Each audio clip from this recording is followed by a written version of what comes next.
হাবড়ার বাণীপুরে চলছে রাজ্যের দ্বিতীয় বৃহত্তম লোক উৎসব মেলা। সেই মেলাতেই রাজ্যের নানা প্রান্ত থেকে বাঁশ ও বেতের তৈরি নানা ধরনের হস্তশিল্পের প্রদর্শনী নিয়ে হাজির হয়েছেন শিল্পী ও ব্যবসায়ীরা। উৎসবে স্থান পেয়েছে বাঁশের তৈরি ঝুড়ি, ফুলদানি, কুলো, টেবিল ল্যাম্প সহ বিভিন্ন আসবাবপত্র, যা হস্তশিল্প প্রেমীদের নজর কাড়ছে। বিশেষ করে বাঁশ ও বেতের তৈরি শিল্পকর্ম এখন শহরের মানুষের মাঝেও জনপ্রিয় হয়ে উঠেছে অনেকাংশে। ঘর সাজানো থেকে উপহার, এমনকি নিত্য প্রয়োজনীয় কাজেও ব্যবহারের সামগ্রী তৈরি হচ্ছে গ্রাম বাংলার ঐতিহ্য বহন করে চলা এই শিল্পের মাধ্যমে।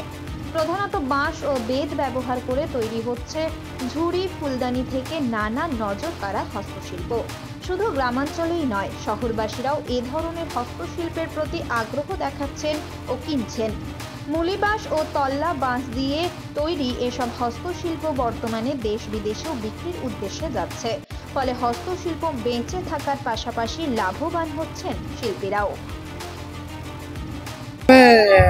ডিজাইন তুলে নিতে হয়, মানে ব্র্যান্ডে, তারপর ওর উপরে আঁকতে হয়, এঁকে ওর উপরে কালার বসিয়ে তারপর চেঁচে তুলে এই ডিজাইনটা করতে হয়। এটা সাধারণত কিসের উপরে করেন? মানে বাঁশের উপরে। কি বাঁশ? এগুলো হচ্ছে বোম্বাই বাঁশ। হ্যাঁ, এটা কোথা থেকে এসেছেন? আমাদের হচ্ছে মাঝের গ্রাম। হ্যাঁ, এই বাণীপুর মেলাতেই আসেন প্রতি বছর? হ্যাঁ, প্রতি বছর এই জায়গায়। কেমন ব্যবসা হয়? মোটামুটি ভালোই, খারাপ বলবো না। এগুলো সাধারণত কি কাজে ব্যবহার হয়? এটা বাড়ির যে কোনো শোকেসের পাশে থাকলে লাইট ল্যাম্প, এই যে লাইট ল্যাম্প, লাইট জ্বালালে। এটা হচ্ছে ফুলদানি, ওর মধ্যে জল দিয়ে অরিজিনাল ফুলও রাখা যাবে, ডুপ্লিকেটও রাখা যাবে, মানে ঘর সাজানোর জিনিস এগুলো। মানুষজন আসছে দেখছে? হ্যাঁ, কত করে দামের?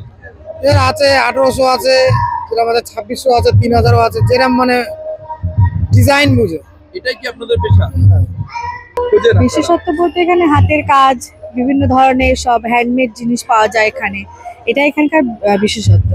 লোক উৎসব মানে বিভিন্ন জেলার থেকে, বিভিন্ন জায়গা থেকে মানুষ আসে, তাদের সেখানকার যে বিশেষত্ব জিনিসটা এখানে তারা তুলে ধরেন। আমরা সেগুলো নিই এখান থেকে। এর জন্যই কি অপেক্ষা করেন? হ্যাঁ, 100 বার। বাণীপুর মানে লোক উৎসব আমাদের বাণীপুরবাসীর কাছে সব থেকে বড় উৎসব বছরের। এটাই সব থেকে বড় একটা রোজগারের পথ তাদের এই সময়টায়।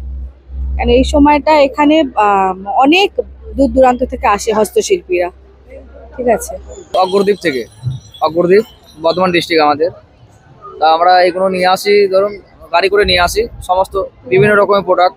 এই যেমন ধরো পেঁচার টুল, ফোল্ডিং টুল, ল্যাম্প সেট, পেঁচা, পুতুল, গণেশ, কৃষ্ণ, রাধাকৃষ্ণ, বিভিন্ন রকমের প্রোডাক্ট আমরা সব নিয়ে আসি মেলাতে। এগুলো কাঠের? সবই কাঠের, এখানে যা পাবেন সবই কাঠের আমাদের।